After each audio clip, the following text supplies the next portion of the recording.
Hello everyone, I am Sarvaswat Palai. Welcome to my channel English with Palai sir. Today I am going to discuss very important rules and guidance for the HSC examination 2024. हम पिले माने आसंता 20 तारिख February 2024 रे तुम board परीक्षा आरंभ होबा जाउची।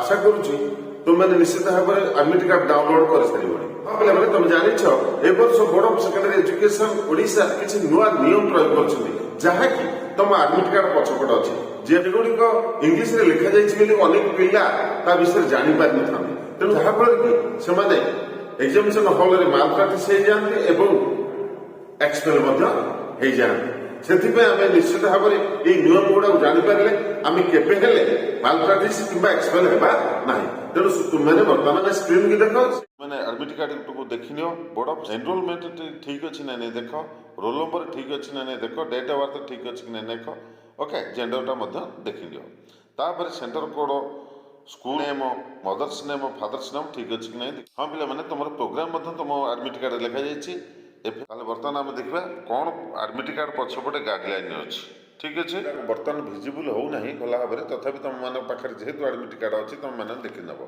मुझे गोटे आड़ कहीदे प्रथम तो अच्छी rules for guidance of the candidates अर्थात कैंडिडेट मैंने कौ रूल को फॉलो करेंगे अर्थात कौ रूल प्रति यत्नवान हम ठीक अच्छे प्रथम तो ए रे जेनरल इन्स्ट्रक्शन साधारण भाव में तुमको किसी सूचना दी जाइए प्रथम तो एग्जामिनेशन रूम्स और halls shall be open 1 hour 30 minutes before the beginning of the examination अर्थात परीक्षा आरंभ पूर्व तुम रूम बा हॉल टी 1 घंटा 30 मिनट पूर्व खोल ठीक अच्छे द्वितीय नियम a candidate coming 30 minutes late after the commencement of the examination will not be allowed to take the examination जो पिला माने एग्जामिनेशन हबार 30 मिनट विलंब पहुँचे से एग्जामिनेशन हॉल को छड़ा जीवा नहीं अर्थात अलाउ करा जीवा नहीं मन रख पिले माने तृतीय नियम होची the candidate should not bring any material other than the admit card supplied by BSC pen pencil geometry box to the examination hall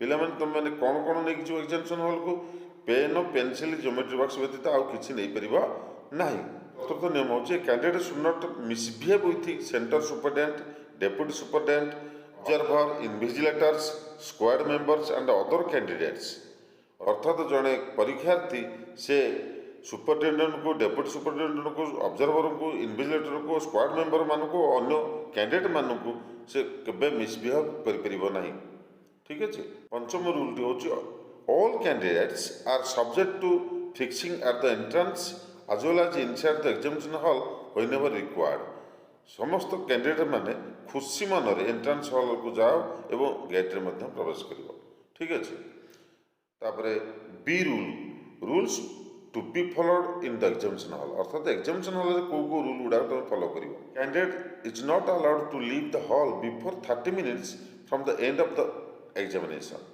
परीक्षा शेष होबार 30 मिनट पूर्व एग्जामिनेशन हॉल तुम मैंने छाड़ी परिबो ना A candidate can be permitted by the invigilator to leave the hall temporarily after 30 minutes on emergency ground.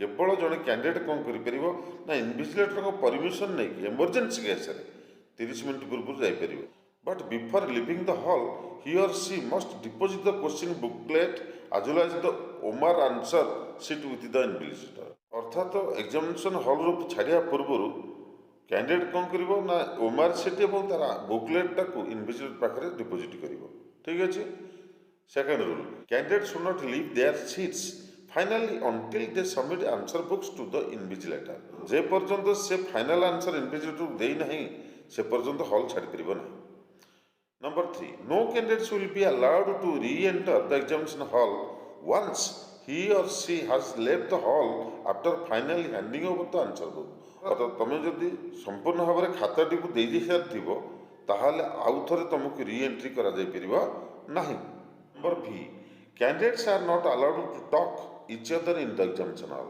परस्पर candidate मैंने कथबार्ता हो पारे नहीं number B I no one should receive help from or assist any other in the examination hall in any manner अर्थात कौन प्रकार क्या साहाय्य कर ना कि क्या साहाय्य आनीपर ना एग्जामिनेशन हॉल भितर B I the candidate should not tear or mutilate the OMR सीटी और क्वेश्चन बुक कैंडिडेट मैंने कौन प्रकार ओमार सीटी को आंसर बुक को चिरी पार ना number B I Candidates should neither possess nor use any criminating materials in the examination hall. तो candidate माने अपराध जनित materials examination hall को नहीं परिबो नहीं.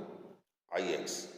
Question booklets will be distributed 15 minutes before the commencement of the examination only for the purpose of reading instruction and writing their roll number. हाँ पिले माने तुमको 15 मिनट पूर्व एग्जामिनेशन हॉल रे क्वेश्चन बुकलेट दिया जिवो तुम मानको लिखिया पई दिया जिवोनी केवल तुमर तार इंस्ट्रक्शन पढ़िबो एवं केवल तुमर रोल नंबर टी लिखिया पई दिया जिवो कोन पिला लिखि परिबो नाही यही 15 मिनट भीतर. X. Omar answer sheet shall be returned to the invigilator after completion of the particular examination. अर्थात पिले माने तुम जानिछ तुम परीक्षाटे 2.5 घंटा एवं मैथमेटिक्स दिन अधिक 15 मिनिट तुम माने किंतु ओमार सीट टाको 1 घंटा भितर समाप्त करी हैंड ओवर करिया पड़िबो. ठीक अछि. XI. Set code should be properly mentioned, cannot be changed at the later stage. हाँ पिले माने तुम माने प्रॉपर भाव में तुम मैंने सेट कोड टी ठीक भाव में लिख एवं ताहा मध्य कौन काले परिवर्तन हो पार ना कारण यहाँ बोर्ड सिलेक्शन करके तुम मान सेट तैयारी कर सारी. I use the mobile phone is not allowed inside the examination centre.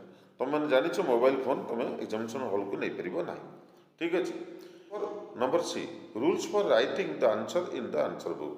अर्थात आंसर बुक रे प्रत्येक क्वेश्चन तले इंस्ट्रक्शन दि जाए से इंस्ट्रक्शन अनुसार तुम उत्तर दब अर्थात केते वर्ड लिखा पड़ो ताहा पढ़ी तुम उत्तर दब अधिक लिखा दरकार नहीं कि कम लिखा दरकार नहीं.